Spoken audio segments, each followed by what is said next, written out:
Hello friends, ऋषि creation में आप सबका स्वागत है। आज की कहानी एक भूतिया बस की। एक ऐसा बस जिसके कारण चाइना के हर कोई रात को बस पकड़ने से डरता है। रूट नंबर 375 वाली बस आधी रात को पैसेंजर को लेने के लिए निकलता है। उस बस में एक ड्राइवर और एक लेडी कंडक्टर थे। बस में एक कपल, एक बूढ़ी औरत और एक 20-25 साल का जवान लड़का बैठा होता है। बस सिटी के बाहर एक जंगली इलाके में अपने मंजिल पे पहुंचना चाहता था, लेकिन बस की मंजिल इतनी लंबी है कि वहाँ एकदम सुनसान रास्ता, हल्की बारिश और हर जगह कोहरा ही कोहरा था। बस ऐसे जंगली इलाके से गुजर रही थी जहाँ कोई रास्ते में रुकना तो दूर, वहाँ खड़े रहना भी किसी खतरे से खाली नहीं था। लेकिन ऐसे अंधेरे इलाके में बस ड्राइवर ने देखा कि उन्हें जंगल इलाके में दो आदमी हाथ दिखा रहे थे।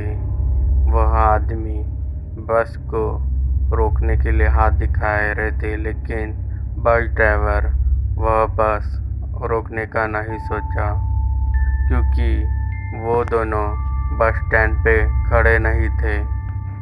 लेकिन लेडी कंडक्टर ने कहा कि ये इस रूट की सबसे आखिरी बस है। हम उन दोनों को अगर ऐसे छोड़ देंगे तो बेचारे इस जंगली इलाके में बारिश में भीग जाएंगे, या तो वो दोनों बेचारे पैसेंजर बीमार हो जाएंगे। हमें उन्हें बैठने देना चाहिए। तभी बस ड्राइवर ने उन दोनों पे दया करके बस सुनसान इलाके में रोक दी।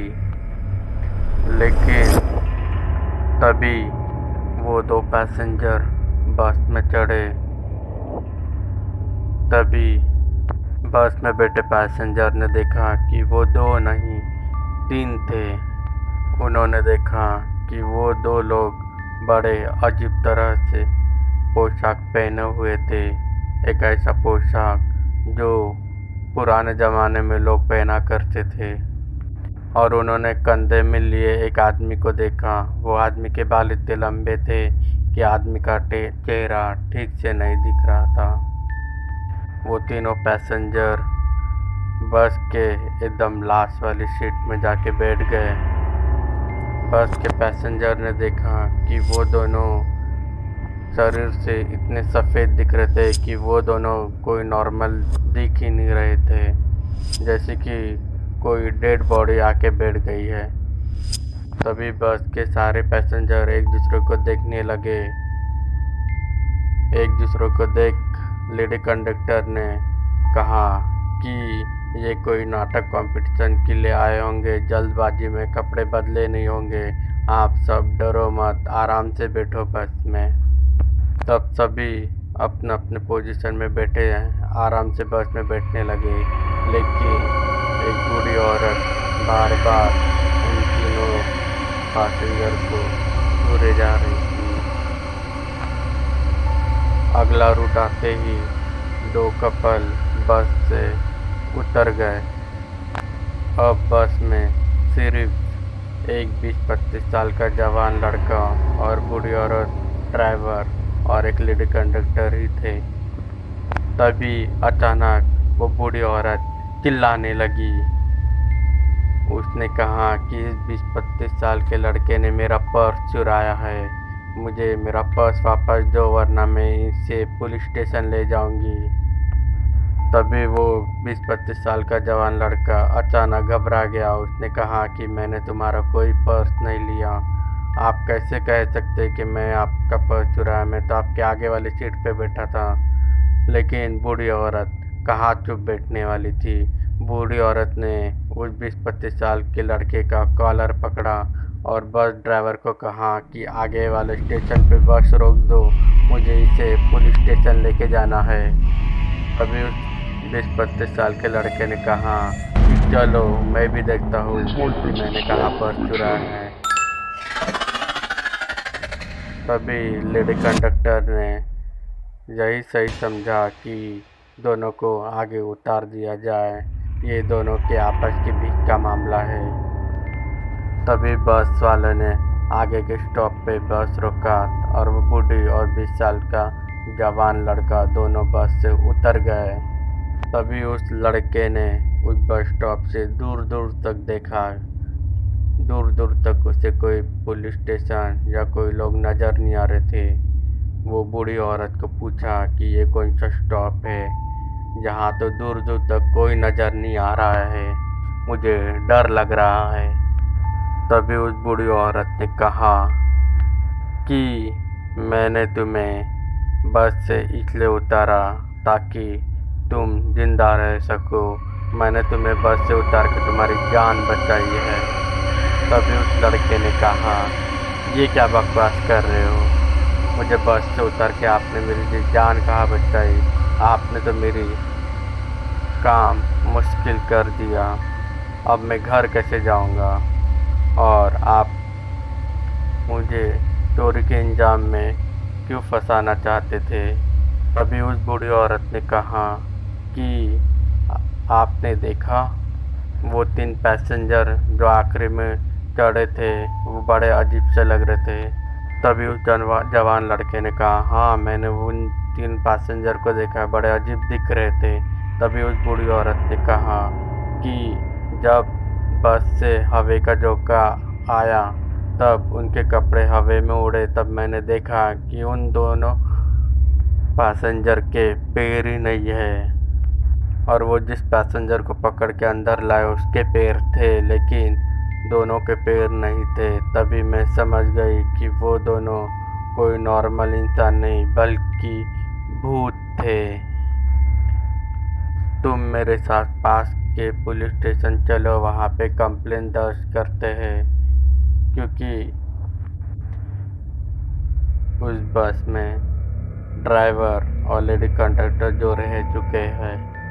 तभी बूढ़ी औरत और 20 साल का जवान लड़का दोनों मिलकर पास के पुलिस स्टेशन में कंप्लेंट करते हैं। जब बूढ़ी औरत ने कहा कि वो 2 पैसेंजर के पैर ही नहीं थे, तभी पुलिस वाला कुछ मजाक ही समझ रहा था। अभी बूढ़ी की औरत को देख के वो यही सोचने लगा कि आखिर बूढ़ी जो है झूठ तो बोलेगी ही, चलो फिर भी कंप्लेंट दर्ज कर देते हैं, कौन सा हमें इन्वेस्टिगेशन करना है। तभी वो लड़का और बूढ़ी औरत अपने अपने घर चले जाते हैं। लेकिन 2 दिन हो चुके, बस डिपो में रूट नंबर 375 अभी तक पहुंचा ही नहीं। बस डिपो वालों ने उस बस की मिसिंग रिपोर्ट दर्ज कराई। मिसिंग रिपोर्ट दर्ज होते ही पुलिस वाले को याद आया कि उस बूढ़ी और वो जवान लड़के ने इसी की कंप्लेंट दी थी।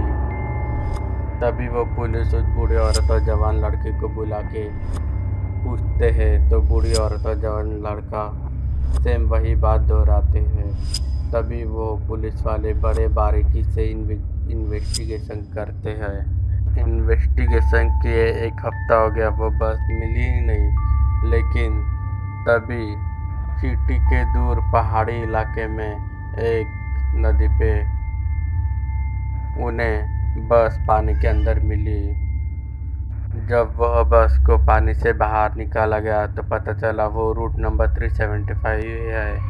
जब वो बस के अंदर एंट्री किए तब उन्हें 3 लाश मिली, एक बस ड्राइवर की और एक कंडक्टर की और एक आदमी की। जब उस लाश का पोस्टमार्टम किया तो पता चला कि लाश काफ़ी महीनों पहले से पड़ी होंगी और बहुत ही सड़ चुकी होंगी। ये बात सुन के पुलिस हैरान हो गए, वो और इन्वेस्टिगेशन करने लगे। तभी उन्होंने बस डिपो पे इन्फॉर्म कर दिया कि आपकी बस पहाड़ी इलाके में मिल चुकी है। तभी बस डिपो ने कहा कि यह इम्पॉसिबल है। सिटी के बाहर पहाड़ी इलाके मतलब 100 किलोमीटर दूर बस पहुंच ही नहीं सकती। बस में हर एक रूट का अपना अपना डीजल भराया जाता है। पहाड़ी में पहुंचना तो इम्पॉसिबल है। पहाड़ी तक जाने के लिए हमने बस में डीजल भरा ही नहीं। तभी पुलिस वाले पेट्रोल की टंकी चेक करने के लिए बस के पास जाते हैं। जब वो बस की पेट्रोल की टंकी ओपन करके देखते हैं तो वहाँ डीजल की जगह पूरा का पूरा खून भरा हुआ था। जैसे ऐसे लग रहा है कि बस खून में ही चलने लगी हो। धीरे धीरे ये खबर पूरे चाइना तक फैल चुका। कुछ लोग तो तरह तरह की बातें करने लगे। लेकिन वो 20 साल का लड़का आज भी सोच में पड़ गया है कि अगर उस बूढ़ी ने मुझे बाहर नहीं निकाला होता तो मेरी भी लाश आज उस बस में पड़ी रहती। आपको क्या लगता है, अगर आप उस बस में होते तो आप क्या करते? नीचे कमेंट सेक्शन में ज़रूर बताएं और हमारे चैनल को लाइक और सब्सक्राइब कीजिए। Thank you.